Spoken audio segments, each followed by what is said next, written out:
너는 몰라도 돼. 일단 누르기만 해. 이런 느낌이라서. 근데 이제 막상 돈 내고 들어보면 딱히 뭐 새로운 내용이 있는 것도 아니죠. 그냥 말빨이 좋거나 기존의 내용을 좀 더 다르게 포장했거나 딱히 별 내용이 없고 얻어갈 게 없는 그런 게 많았던 것 같습니다.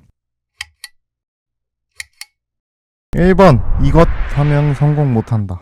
저는 자기계발을 굉장히 좋아했던 사람입니다. 어떻게 보면 제 컨텐츠도 크게 보면 자기계발 유튜브라고 볼 수도 있겠죠. 물론 저는 좀 차별점을 두기 위해서 지혜 유튜버라고 주장을 하고 있긴 합니다. 근데 이것 하면 성공한다, 뭐 이것 하면 망한다, 이것이라는 단어 자체가 이제는 좀 싫어질 정도입니다. 혹시라도 저도 그런 거부감을 들이지 않았을까 좀 뒤돌아보게 되는 것 같은데요. 이게 왜 어쩌다가 자기계발 컨텐츠들한테 막연한 거부감이 들게 되었는가 생각도 해보고 제 채널에 대한 정체성도 다시 생각해보게 되었습니다. 2번 협박 마케팅. 사람의 뇌는 긍정적인 것보다 부정적인 것에 좀 더 민감하게 반응한다고 합니다. 100만 원을 벌면 기분이 플러스 100이 된다면 100만 원을 잃으면 기분이 마이너스 200이 된다고 하더라고요. 그래서 유튜버들은 이제 위기감을 들게 하는 겁니다. 클릭 안 하면 인생이 망할 것처럼, 성공을 못하는 것처럼 이렇게 유도를 하는 거겠죠. 근데 사실 막상 이제 들어가서 보면 그렇게 인생 망할 정도는 아니고 그렇다고 인생을 막 바꿔놓을 정도도 아니죠.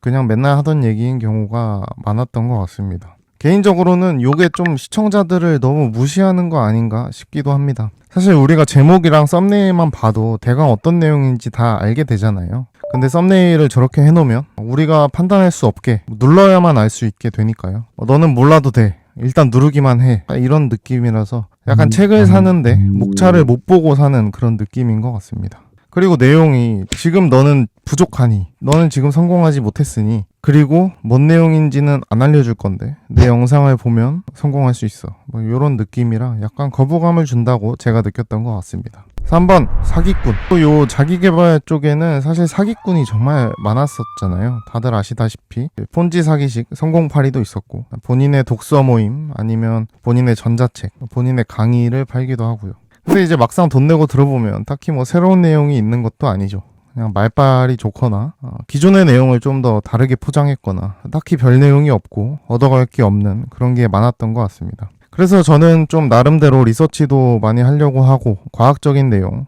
그리고 실용적인 내용을 다루려고 노력하고는 있는 것 같습니다. 어떻게 보면 제가 지향하는 건 지식 유튜브랑 자기계발 유튜브 사이가 아닐까 싶습니다. 어떤 과학적인 사실, 팩트를 기반으로 어떻게 하자는 자기계발적인 내용도 있는, 그래서 좀 그냥 막 소비하는 컨텐츠가 아니라 진정성 있게 좀 길게 갈 수 있는 그런 채널이 되려고 하는 것 같습니다. 4번 나르시시즘. 사실 자기계발 쪽이 나르시시즘에 정말 많이 물들여졌던 그런 분야가 아닌가 싶습니다. 보통 이 자기계발을 해서 잘 되신, 돈을 버신 분들은 나르적인 특성이 다들 강했습니다. 가르치실 때도 본인을 믿어라, 그런 나르시시즘을 가져라, 그래야 성공한다, 그렇게 하고 또 그 제자들이 나르시시즘을 물려받아서 성장하고 약간 나르 다단계처럼 이루어졌던 것 같습니다. 근데 현실적으로 보면 우리 개개인이 꼭 특별해질 필요가 있을까요? 우리 개개인이 모두 성공할 필요가 있을까요?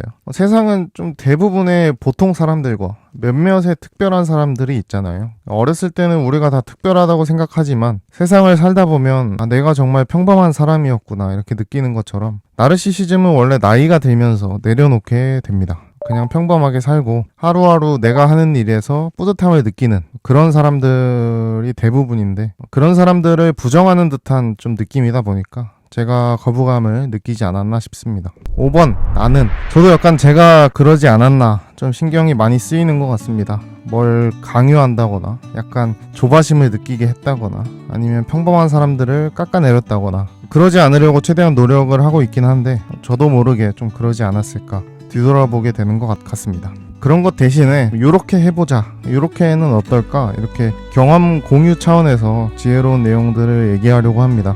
그래서 썸네일도 좀 최대한 자극적이지 않게, 좀 슴슴할 수는 있지만 그래도 거부감이 좀 들지 않게 하려고 하고요. 제목은 꼭 썸네일과 내용을 연결해주는, 그래서 보시는 분이 요런 내용이겠구나 이렇게 생각할 수 있게, 아니면은 요런 내용이니까 안 봐도 되겠네 이렇게 좀 판단을 하실 수 있게 하려고 합니다. 좀 이게 성장이 느릴 수 있고 주목은 빨리 못 받을 수 있어도 좀 오래 진정성 있게 제가 하고 싶은 이야기를 할 수 있지 않을까 싶습니다. 그래서 거부감 없이 진정성 있는 채널이 되겠다, 이렇게 생각을 하고 있습니다. 언제든지 자기 개발은 도구일 뿐이라는 점, 그리고 제 채널의 주제인 지혜도 항상 도구일 뿐이고 필수는 아니라는 점을 말씀드리면서 마치겠습니다. 감사합니다. 자기 개발 이것해 저것해 지겨 죽겠어. 당의 사랑해